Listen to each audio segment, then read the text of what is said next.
Excellencies, ladies and gentlemen, we'll be starting shortly, but I'd like to invite everyone to introduce themselves in the chat. So if you haven't already done so, head over to the chat button at the bottom of your screen, and we'd love to hear your organization and where are you located? Where are you physically calling in from? So if you'd like to go into the chat, go ahead and open that up and introduce yourself.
Excellencies, ladies and gentlemen, welcome to the opening of the Frontiers of Inclusive Innovation, organized by the United Nations ESCAP in collaboration with Digital Pathways at Oxford, the Inclusive Business Action Network, iBAN, the Honeybee Network, and the Grassroots Innovation Augmentation Network.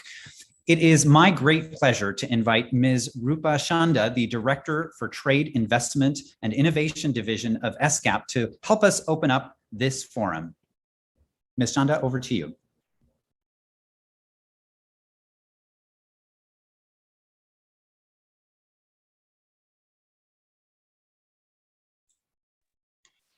Hello, good morning, good afternoon, good evening to everyone. Excellencies, distinguished guests, ladies and gentlemen. A very warm welcome to all of you at this opening session on inclusion, the next frontier of innovation. As you're aware, innovation can increase the efficiency, effectiveness, and impact of efforts to meet the ambitions of the 2030 Agenda for Sustainable Development.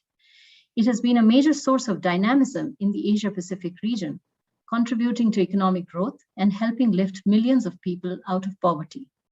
However, innovation has also accelerated environmental degradation and exacerbated inequalities, establishing new and harder to cross frontiers between those who benefit from innovation and those who are excluded from it.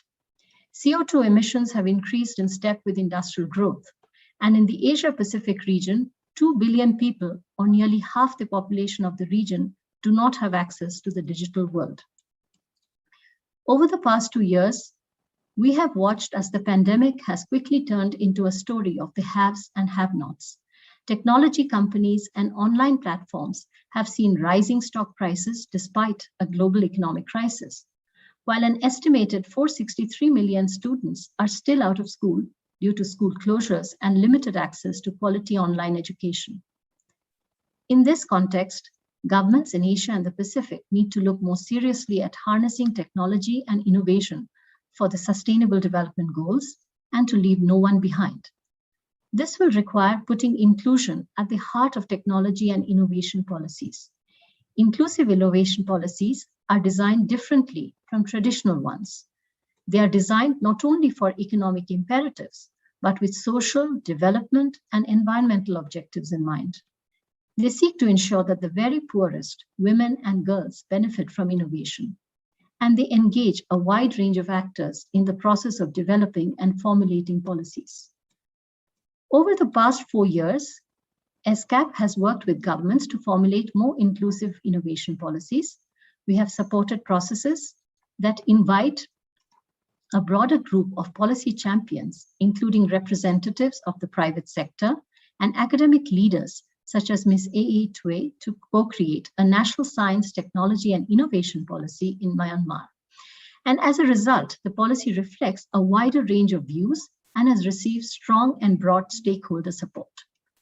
In Bangladesh and Mongolia, digital pathways at Oxford and ESCAP have supported the design of digital economy strategies that support inclusive growth. In the absence of disaggregated data, qualitative interviews and focused discussions were used to identify digital divide gaps and the needs of marginalized communities. Introducing an inclusive lens resulted in policies with greater focus on and support for using digital platforms to connect those in the informal economy to financial and social protection services, delivering last-mile digital connectivity and addressing gender disparities. We have also been exploring how governments can promote grassroots innovators such as Mr. Murugasan, who developed solutions to address local problems. Inspired by the work done by the Honeybee Network to identify, recognize, and augment grassroots innovations, we have explored and supported efforts in India, Malaysia, and the Philippines which promote grassroots innovations. At ESCAP, we have also been promoting innovative business models that enable more inclusive growth, including social enterprises, impact investment, and inclusive businesses. There is an opportunity for governments to support business leaders such as Mr. Song Saran, who create business models that provide low-income groups with income opportunities. Our work with the Inclusive Business Action Network clearly shows that there are market opportunities for inclusive businesses to address unmet social needs of low-income and marginalized populations in ASEAN. Governments are realizing this and are now promoting inclusive business models through the adoption of national strategies and regional guidelines.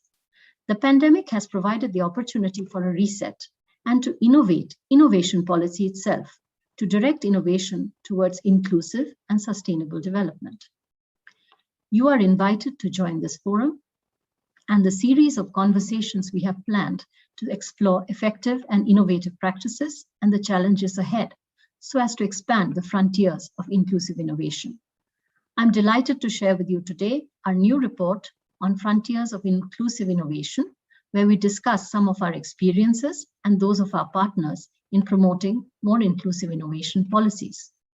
Before concluding, I'd like to take this opportunity to thank our partners, Digital Pathways at Oxford, the Honeybee Network, the Gujarat Grassroots Innovation Augmentation Network, and the Inclusive Business Action Network for their continuous work in supporting inclusive innovation and their collaboration in this forum and on the report.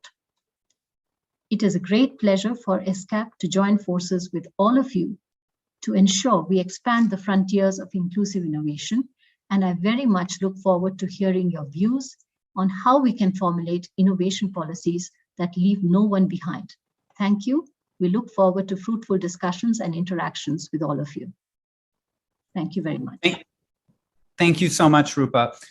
Let's now begin our panel discussion on inclusion, the next frontier of innovation.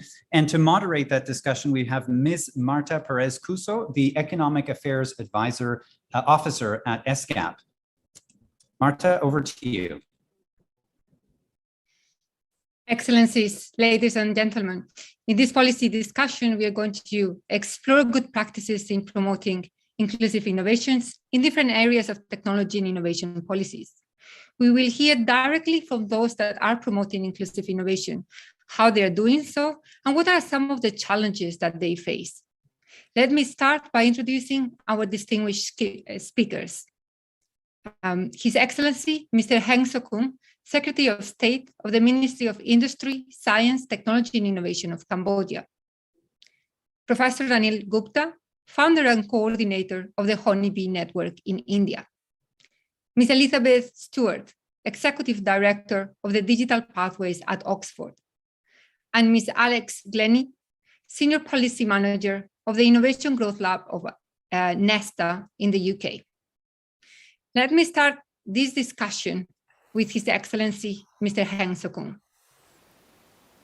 Cambodia has been taking quite some decisive steps to promote innovation and inclusive growth, in particular through the promotion of inclusive businesses. And inclusive businesses, for those that are not familiar with the term, are businesses that provide goods, services, and livelihoods opportunities on a commercially viable basis, and often at scale, to low-income and marginalized populations. So how does Cambodia have been promoting inclusive business? Can you also share some of the, perhaps an example of inclusive business in Cambodia? Thank you so much, Martha. First of all, let me greeting to Mrs. Rupa Chanda, and also thanks so much, Martha, for your coordinations. And thank also Carl for the coordinators. First and foremost, please allow me to extend my warmest greeting from Phnom Penh, Kingdom of Cambodia. And at this invitation of ESCAP, I'm very delighted to be here as a panelist of today's opening session of the next frontier of innovation. We all have seen the world with the COVID-19 pandemic these 2 years, which has adversely caused a substantial impact on the course of the global economy, since globalization is key. However, as we are saying, goes in every crisis lies opportunities. The pandemic has opened new opportunities for humans to explore and taught us to prepare for and remain resilient in unprecedented events. However, Cambodia is no different from other countries in the world. The country has been hard hit by the pandemic. However, with the wise leadership of our prime ministers, our government is also in the top 10 spot of the country with the highest vaccination rate globally, which 26 million vaccine doses has been administered as of October 2021, according to the World Health Organization data. I would like to take this opportunity to inform the forum that today, November 1st, our Prime Minister this morning has just announced to fully reopen Cambodia in every sector. This announcement is made due to, one, is our fully vaccinated to over 85.68% of the whole population of Cambodia. It means that 100% of all our adults over 18 years old is already vaccinated. 98% of our young people from 12 to 18 years old, and about 101% of young age from 6 to 12 years old. And now we also started to vaccinate the young age from 5 years old up. And anyway, we are still continue to inoculate the third dose to our people. And second, due to the successful of our implementation of the non-pharmaceutical interventions, the NPI, that include the 3 do and 3 don't, the educational, legal, and admin actions. And 3, our reserve of medical equipment, medicine, and technology, and some scientists for the treatment of COVID patient in case of breakout of this virus at any cases. And 4, the participation of our people and our population, especially our youth, is quite important. As our youth movement, they go to every country to, to train our people how to wear masks, how to, clean your hand with soap or with alcohol or whatever like that. And also, especially the 3 do and 3 don't is quite important. And last but not least, the good cooperation within our neighboring countries and the whole world by our leaders. It's quite important to get a vaccine for our people. Today, I would like also to share with everyone here an initiative toward promoting inclusive business in Cambodia, which we see as a potential contribution to the inclusive and sustainable development. Inclusive business are commercially viable business line of private sector company that create scale up, systemic and innovative solution for the relevant incomes and living standard problem of the poor and low income people at the base of the social economic pyramid. It is an initiative that provides triple wins: win for the poor, win for the business people, and win for the government and social as a whole. Recently, we just accredited 18 companies as in inclusive business. It is surprising that the 18 companies remain resilient during the emerge strongly from the COVID-19 pandemic. The total revenue of the company is expected to be $123 million in 2021, up from $101 million in 2018, and is projected to be a strong increase to $270 million in 2025. Let me share with everyone the good examples of IB company in Cambodia, which is Mr. Chanda has raised about the Augmentation salons, about the Amru Bright. I'm gonna raise another one example about the Volbridge home. Its IB's line is focusing on the construction of the affordable housings for a low-income family. The commercial return of the company has been in an upward trend from 11 million in US dollar in 2018, where the company was established, to now it's 52 million in 2020, which is an increase of about 500% in just 3 years. It is tremendously, increased for 500%. Its social impact is huge. By the end of 2020, the company had built 1,910 houses, up from 400 in 2018.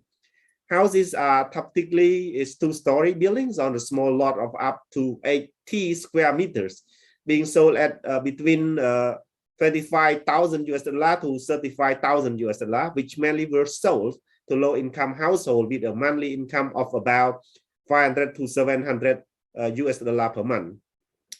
In addition, the company has also introduced financial innovation with partner banks to mitigate financial risk for the buyers through offering loans at a very low interest rate from 9% to 10.4% per year, lower than other similar developer rates, and a longer payment periods up to 20 years.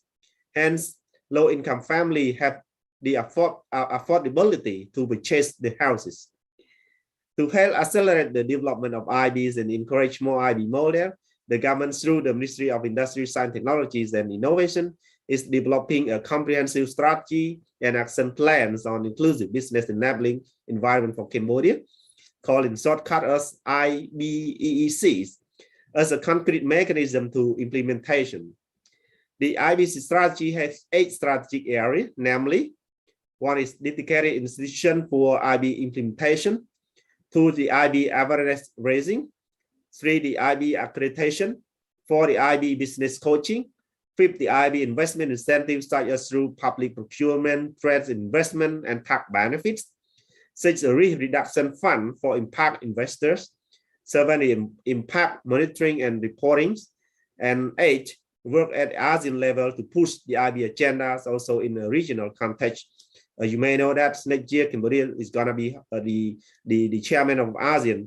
So we're gonna be host the ASEAN, the 5th ASEAN IB summits, and also we gonna be concentrate also for the ASEAN IB award. It's quite important for us that we are prepared from now on. We warmly welcome impact investors and development partners who would wish to explore investment opportunity or support the initiative through technical assistance or other forms through further discussion with our IB teams in Cambodia. To conclude my intervention, I would like to extend my sincere thanks again to ESCAP for always extending support to the promotion of the IBs in Cambodia, and for inviting me here today to share with all participants about inclusive business in Cambodia. I would like to wish you all the great success in all your endeavors, and of course, stay away from COVID-19. Thank you very much for your kind attention. Thank you very much, Your Excellency. I'm very glad to hear first that the country has been able to advance in addressing the pandemic and that you're opening the country as of today. And also to hear that a number of inclusive business models have been resilient despite the COVID-19 major economic crisis. Thank you for sharing about this, a couple of inclusive business models and how these businesses are commercially viable, have prospects for economic growth while delivering affordable goods like affordable housing. Now, let's turn this approach to innovation to another side. So what if instead of, in addition to supporting businesses to address the needs of low-income populations, we also supported communities, a marginalized group, to innovate and to develop relevant solutions to their needs. It's a great honor for me to introduce Professor Gupta, the founder and coordinator of the Honeybee Network, and a pioneer in the promotion of grassroots innovation. Professor Gupta created the Honeybee Network because he wanted to ensure recognition, respect, and reward for grassroots innovators and their innovations at the local, the national, and even global levels. Professor Gupta, why is it crucial if we want to promote inclusive innovation to also promote grassroots innovations?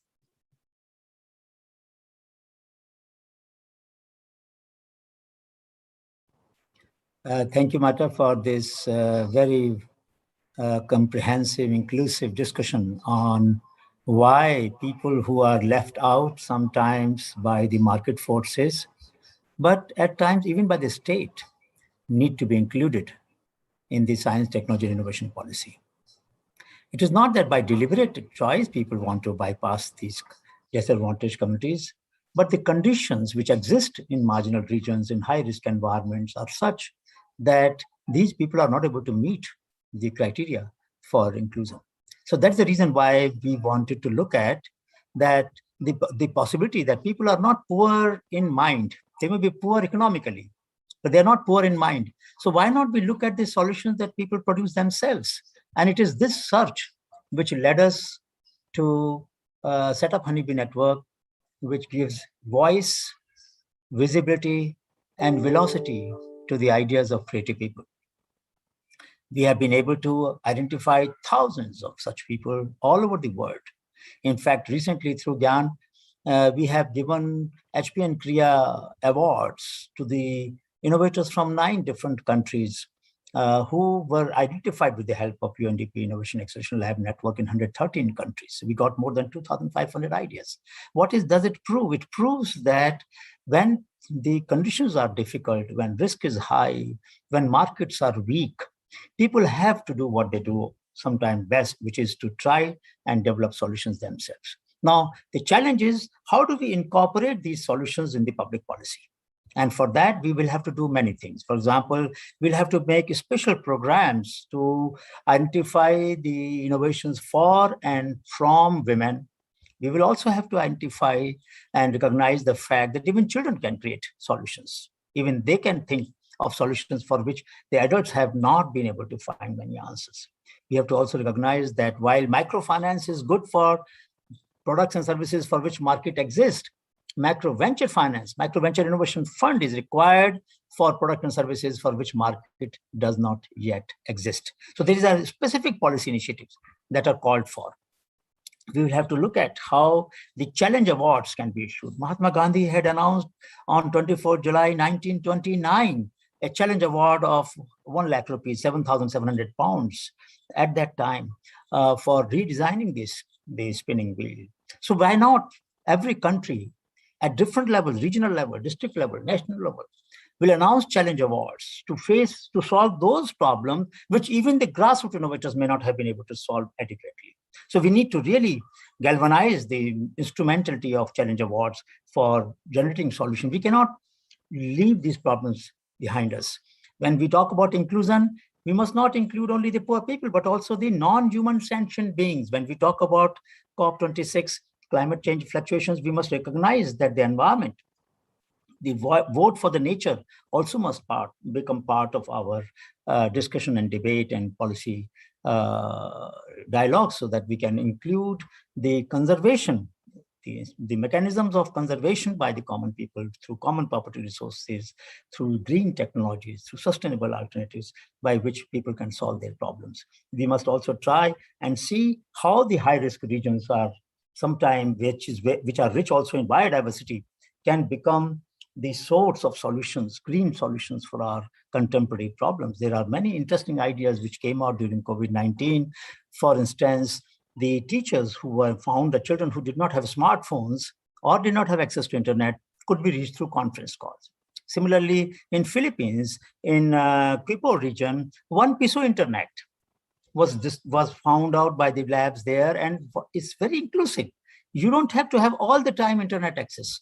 For 5 minutes, you buy 5 pesos and you can upload and download your messages, opportunities, sell your products, businesses, you can be done in that small bits of time. Similarly, in Malaysia, there was a person, Firdaus, physically challenged person, who developed a new machine for screen printing. So what we are trying to say is that inclusion of special need people, inclusion of women and poor people, inclusion of high-risk environments, inclusion of non-human sentient beings, all of these have to be included. The bypass regions have to be included, bypass sectors have to be included. And of course, the social skills have to be included.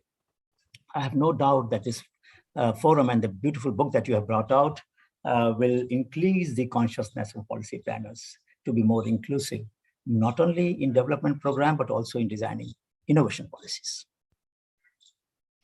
Thank you very much, Professor Gupta, for your tireless work to recognize and support the pollination of grassroots innovations, and for today to also recall the linkage between inclusion and environmental sustainability in the day that starts at COP26. Thank you very much. Now, in this time of crisis, our economies and societies are undergoing massive digital transformation, and COVID-19 has exposed the digital haves and have-nots. As a consequence, governments are looking even more than before at supporting digital transformations that can enable the achievement of national economic growth, but also social objectives like education. Elizabeth, you're the executive director of the digital pathways at Oxford, and you have been supporting governments in developing countries to harness digital technologies to ensure inclusive growth. You have spearheaded the development and the use of the digital economy kit. Can you tell us a bit more about how the digital economy kit seeks to promote inclusive growth? And what are some of the key elements to introduce an inclusive lens in the process of developing a digital economy strategy? Thank you so much, Marta. I'm delighted to be here, what is quite early in the morning in the UK and later for lots of people. Excellencies, ladies and gentlemen, I'm really happy to talk about this work that we've been doing. Before I do so, let me just congratulate Minister Sokong on your excellent vaccination rates. That's really inspiring to hear. And I should also say, Professor Gupta, that what I'm going to talk about a little bit speak to what you've been saying as well, which is nice. So as you say, Marta, and as Rupa, you talked about in your introduction as well, we've been working now with governments and local implementing partners to pioneer these what we've called digital economy kits. So we've partnered to produce them now in 8 countries, 3 of which are in your region. So the 3 in the region that we're focusing on today are Bangladesh, Mongolia, and Indonesia. And I should say that we partnered with ESCAP very fruitfully. We've been very happy with the partnership in Mongolia and in Indonesia. I should also say that the process itself and the kind of the intellectual underpinnings of the digital economy kit have been inspired by Minister Sri Muly Indrawati, who's the Indonesian finance minister, who's been very involved in thinking through how sort of taking a theoretical framework that was developed and then thinking about how you apply that, how you make that relevant to countries. So a bit on the objectives, what we're trying to do with the digital economy kit.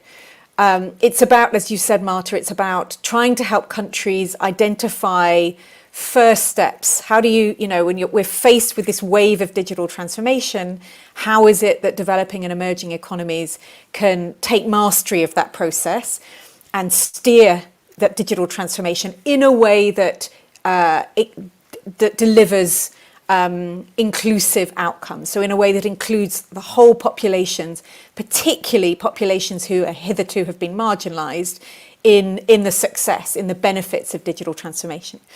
As I say, it's based on a theoretical framework, and it's looking at 4 pillars. So human capital, digital skills. It's looking at policy and regulation.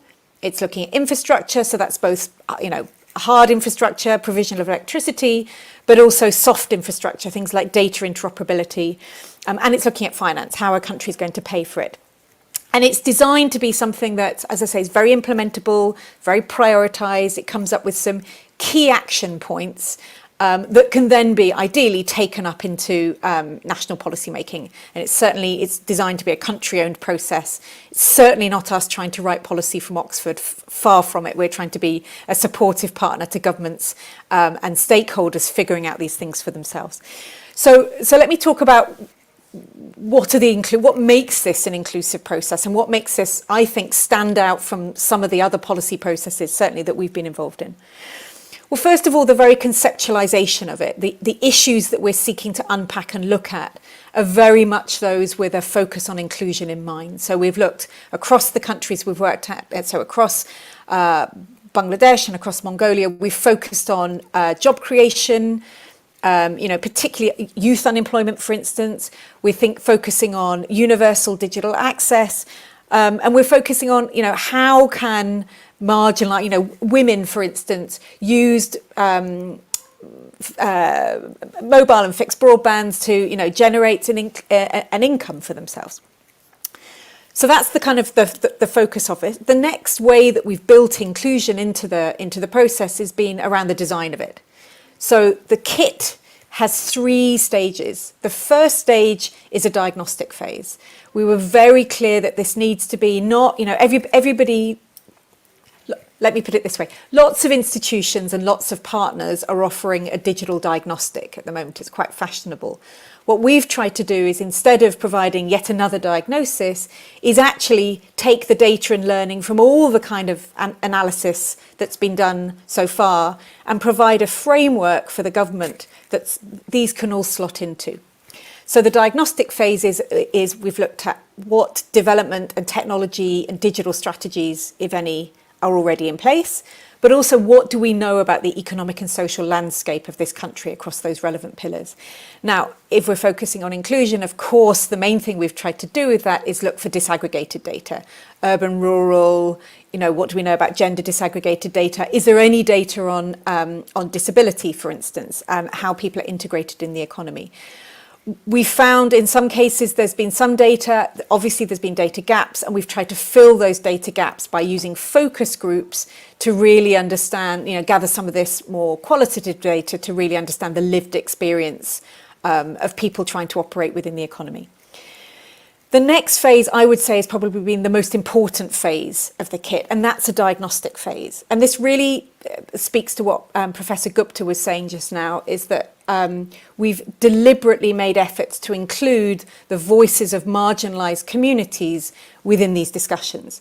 So the diagnostics have been about taking some of the insights derived from the diagnostic phase. So what does the data tell us? Where do we think there may be economic opportunities for this country? But then testing that. Let's make sure we've heard from SMEs, not just the rest of the private sector. Let's make sure that we've heard from women's groups. Let's make sure that we've heard from, youth groups. Let's make sure that we've really understood what the end user needs and wants, and will prioritise in this process. So, for instance, in Mongolia, we spent quite some time in the Gur district. It's a peri-urban area on the outskirts of Ulaanbaatar. It's poor. It's where 30% of the population lives. There's never been concerted efforts to gather data or in these areas, let alone hold these sort of participatory policy-making processes. And it was really interesting, actually, both the private sector, so the big telcos, and central government were frankly sceptical about hosting dialogues in this area and felt, we've got the data, why do we need to go and have these dialogues? Afterwards, they said that really striking comment from somebody from a telco saying, it's fascinating, we didn't understand that they had these kind of access issues in the GIR district. This just didn't show up. We interviewed farmers, we invited, different groups of people to sit, but alongside with government as well. So it wasn't just, we're trying to make sure that we dealt with trade-offs. Reform is painful. Can we understand who is likely to be the winner and who is likely to be the loser? And how do we bake in sort of support for implementation through this process? And then the final phase was producing a strategy primer. And again, as I say, this wasn't us in any way trying to write policy. It was trying to both provide the evidence of why having an inclusive digital transformation process was so important. So why these were, focusing on marginalized group and inclusion may not be immediately apparent in terms of if your focus is economic growth, but this is why it's important to achieve inclusion. But also, again, what are some of the prioritized steps and actions that can take place? And Rupa, you've already laid out in your introduction what some of the findings and recommendations from the strategy primer were. But it included things like a girls' coding initiative in Mongolia and in Bangladesh, specific initiatives and subsidies to support women, and technical training and subsidies to support women into business. Thinking about subsidization, cross-subsidization models to make sure that you had last mile connectivity. The last thing I'll say on this, Marta, is this has been all the way through. This has been, yes, it's a technical process, but for us, it's been much more kind of small p political process. And it's about, baking in support for implementation as we've gone along. So we've made sure that the key policymakers have felt ownership of this process such that, we can move rapidly into implementation. And indeed, in Mongolia, within a couple of months of the e-Mongolia strategy being signed off, and it was launched by the Prime Minister, 181 services government services were already digitalized. So let me stop there for now. Thank you, Liz. I mean, it's really fascinating to hear directly from you the different means that you've used to try to introduce that inclusive lens. And as you said, you have to be very focused on very clear on your purpose of introducing that inclusive lens. And there's always these difficult areas of addressing trade-offs. I want to break here just with the chat.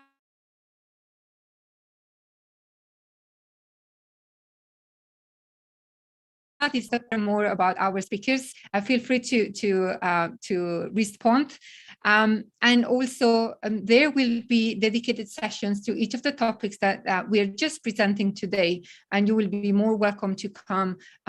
These are particularly for policymakers, and you can explore more of these issues directly, for example, with Liz. Now, let me turn to our last speaker, Alex Glennie, who is a senior researcher at Nesta, an independent innovation agency from the UK. And Alex, as part of your work, you've been working and exploring how inclusive are innovation policies.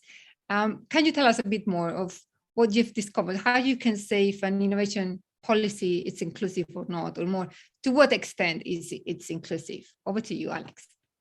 Thank you, Marta. It's a real pleasure to be here today and to be hearing about the momentum that's happening at all different levels from the speakers that have gone previously. It's really encouraging to see that this notion of inclusive innovation in business is really taking off. As you said, Nesta is an innovation agency. We sort of focus on social good. We're based in the UK. And in recent years, we've become increasingly concerned with this question of how innovation policies can become more inclusive. I think in the past, there was an assumption that governments should just try and encourage as much innovation as possible. And government policies were designed with this in mind, rather than trying to consider maybe some of the potentially harmful, as well as the beneficial impacts that new technologies or other social innovations might bring. But we were quite struck by the fact that there wasn't a direct correlation between levels of innovation and levels of inclusive growth and prosperity. And if you look at some of the most innovative areas of the world, Silicon Valley, Israel, or Cambridge here in the UK, they also have some really high levels of inequality.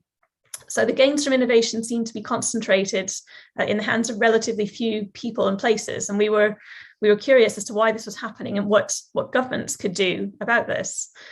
Given the powerful role that they have to play in funding or creating the conditions for innovation to flourish, we're keen to establish what might constitute more inclusive innovation policies. So to start exploring this, we studied the innovation policies and strategy documents from a number of different countries around the world. And from this, we put together a framework to set out the different ways in which policies might be inclusive or not. And I think 4 dimensions really emerged from this process. So first, we looked at the overall objectives of policy. So indicators of an inclusive approach would be signs that policy wasn't just concerned with economic growth, but was also taking into consideration social, environmental, health, well-being factors as well. Second, we looked at the direction of policy, so considering whose needs were being met by policy. And more inclusive policies would be thinking about the impact of innovation on a wide range of people, sectors, and places, particularly those that tend to be excluded, and looking to address the needs of these people, as well as the needs of entrepreneurs or high growth potential businesses. Third, we looked at the concept of participation in innovation. So this question of who gets to be an innovator or to take part in the innovation economy. Inclusive policies would be looking to create opportunities for excluded or minoritized groups, places that aren't innovation powerhouses or low productivity or non-high-tech sectors, as well as those deemed to be highly innovative or to have high growth potential.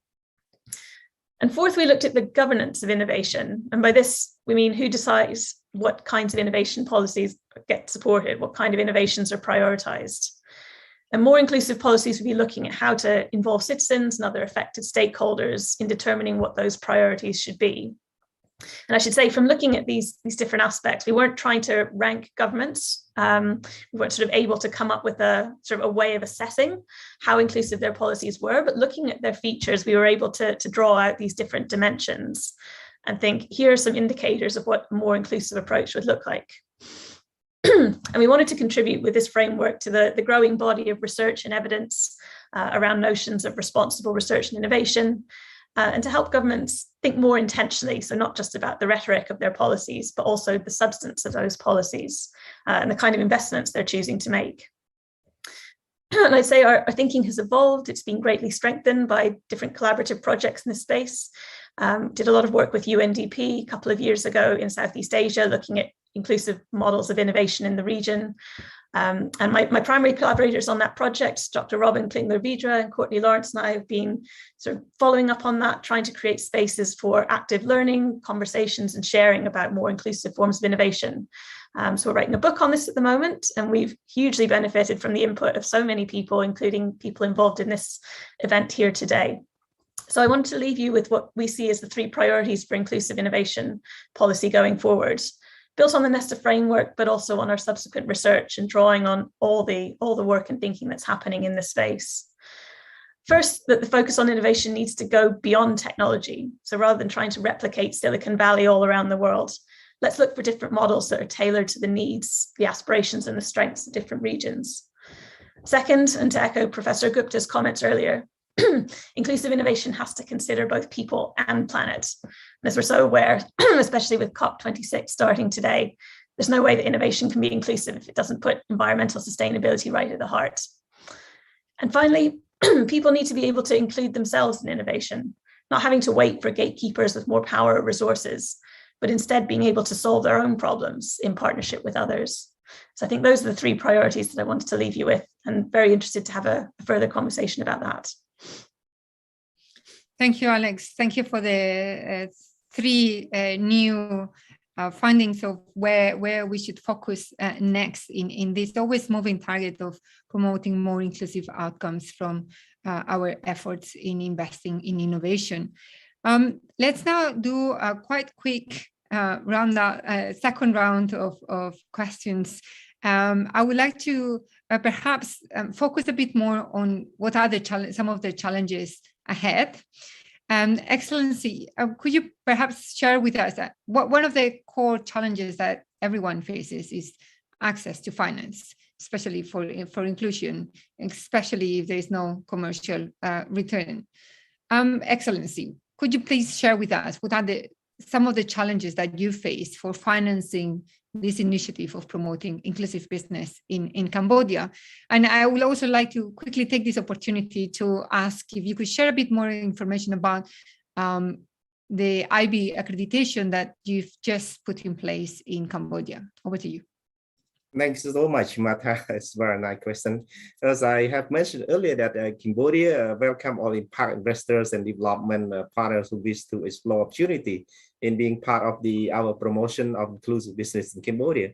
Of course, currently we have a big challenge also with this financing to get for the IB support on technical assistance. And however, we have talked with some of our development partners like ADB, like JICA, UNDP for that.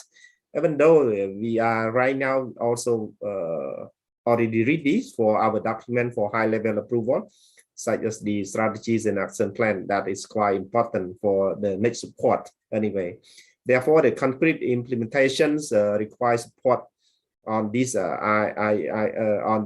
technical assistance and for this IB risk reductions and social innovation fund to fuel and further our action and vision to be on anyway. Regarding to your second question is much important also, so IB accreditation is done through our composition rating tool, rating the achievement for our company. Again, this 32 criteria, and we have 93 benchmark that depending on our sectors and company size. The criteria are in 3 areas. The first one is commercial viable with a criteria addressing revenue, growth, profitability, bankability, addressing commercial risk and environmental and social safeguard standard, as well as company governance. That's quite important, that we so-called like ESG standards. And second is the social impact with the criteria addressing rich and targeting poor and low-income people at the base of the social economic pyramid. We call us like BOP. Including women empowerment, the social debt related to relevant income, increased affordability, and the systemic change for the poor and low-income people is also quite important in our criteria. And also the sector impact, that is depend on also on the geographic impact, the addressing BOP risk and gender impacts. And anyway, the innovation is also putting into our criteria that regard to each business, technologies and social base, that including the corporate social responsibility and also environment, that is quite important. So there was 6 government institutions and 4 business associations involved in this first IB accreditations, and very good lesson learned for Cambodian also. Thank you. Thank you very much. It's heartening to see that you're already implementing some of the measures that you've adopted to promote inclusive business in a very concrete manner. Let me now quickly to ask our other panelists to highlight 1 or 2 challenges that you see to expand the frontiers of inclusive innovation. So, Professor Gupta. One of the challenges that we need to look at, diversity of languages and diversity of media. We need to reach people even if they are illiterate. We have to reach people even if they want to understand ideas not just from local areas, but from global regions. And we should also help them to learn in methods, in modes that they can acquire knowledge much better. So if they want to learn in their mother tongue, if they want to learn, if they are illiterate, if they want to learn from not just local but global knowledge, we need multimedia, multi-language databases. It is tragedy that we do not have so many such databases around the world. So I think we must pay attention that if digital divide has to be bridged, we must not focus only on internet technologies. There are a large number of people outside internet. We will have to make pen drives and give it to the people, and with OTG cable so that they can connect it to the smartphone if they have one. If they don't have, we will have to use conference calls for feature phone. So we must try to use the methods that people have access to so that their ideas can reach us, our support can reach them. This is the biggest challenge, that we are relying far too much on internet technologies, knowing fully well that half of the children, for example, during COVID, were out of online teaching in our country. If such is the exclusion, how can we rely on a method which excludes 50% people of our country, 50% children of our country? So I think it is very important that the method that we use must be ethically, empathetically, and institutionally compatible with the nature of exclusion in different parts of the world in general. Thank you, Professor Gupta. Very clear. We need to diversify our offer to be able to meet the different needs of communities. Liz, your thoughts on what are the next 1 or 2 challenges? Thanks, Marta. Well, I'll take trade-offs. I'd mentioned it before. As I say, reform is painful. There are winners and there are losers, and it's messy. This is a political economy process. I mean, a couple of things on this. One is thinking about, what are those trade-offs? So, for instance, are you going to prioritize, this might be a question of, increasing usability, user affordability versus business profitability. Where are you going to come down on there? Now, sometimes those are actually not real trade-offs. They're apparent trade-offs. And we've seen, by using data, by explaining the kind of benefits of inclusive digitalization, then maybe you can help companies understand that actually, growing their user base, but subsidizing access, those are not mutually exclusive things. But other times that messy, I think we have to be honest about it, that messiness can remain. So, a big issue we hit up against in all the countries where we worked on this, the digital economy kit, was that of incumbencies.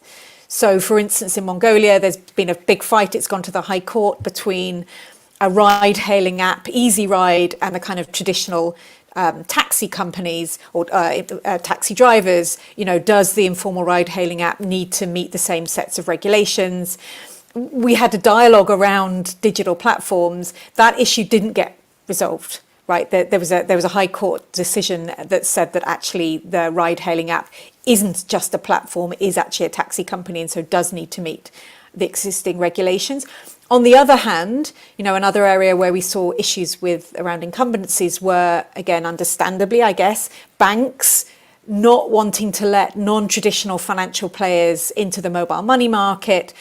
There, actually, as a result of our dialogue in Mongolia, we did see more openness to at least discussing the potential for this, but it's messy.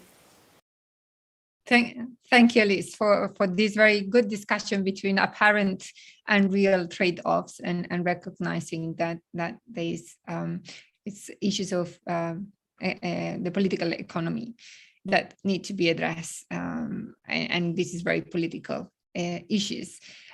Alex, closing with you this panel discussion, what will be the next challenge for inclusive innovation? Yeah, I wanted to build on what Liz just said. I think also the title of this event today, Frontiers of Inclusive Innovation, it's really sort of thinking about the future context that we're going to inhabit. Because there's many different ways in which things can unfold politically, socially, and so on.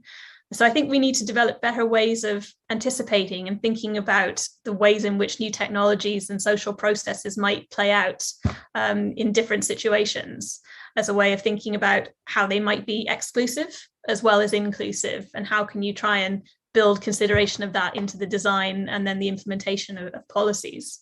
And there's various ways of doing this. There's sort of anticipatory governance mechanisms being used in lots of places, including to look at things like sort of ride-sharing apps and drones and the rest of it. There's sort of scenarios, techniques that you can use to think about this. It's very difficult. You can't predict the future, but I think we need to get a lot better at thinking about what might be coming down the line in different versions of the world, and how we can sort of build for inclusion. Thank you very much, Alex. And with this, I would like to thank each and all of you for sharing some of the challenges that we have to face to promote and expand the frontiers of inclusive innovation, to ensure that more people can benefit from future and from existing innovations. We are now finalizing our policy discussion, and I would like to thank our dear panelists. You've recalled The multiple dimensions of inclusive innovation share some of the opportunities that we have to expand the frontiers, as well as some of the challenges ahead. This is only the beginning of the forum for Frontiers of Inclusive Innovation, and I hope that you can join us in this conversation over the next few weeks. I would like now to hand back to Carl Joffres for more information on how the rest of the forum looks like. Thank you very much. Thank you so much, Marta, and thanks also to our panel. That was a wonderful, really wonderful conversation. Now, as Marta mentioned, this is just the start of the Frontiers of Inclusive Innovation program. So if you are a policymaker, you can apply to join one of the 4 policy exchanges that you see on the left. These are really policymaker to policymaker exchanges that are open by invitation only. So you'll have a chance to hear from other policymakers that have already gotten started on this work, have conversations with policymakers who are thinking about getting this work started. And we'll be also inviting voices from the different communities that are benefiting from this inclusion work. So we have sessions on designing policies for inclusive digital economies. Elizabeth Stewart will be speaking as part of that one. We have formulating inclusive science, technology, and innovation policies, promoting grassroots innovation at the policy level, inclusive business innovation to deliver solutions for low-income people. So those are some of the upcoming policy exchanges. But we'll also be wrapping this whole program up with another public event. So a public event that everyone will be able to access on December 3rd. That will bring together some of the learnings from all of these sessions. So I encourage you to head over to the website to apply or register for these upcoming sessions. You'll also on that website be able to download the report. In the meantime, thank you so much for joining us, and I'm wishing you all a wonderful rest of your day.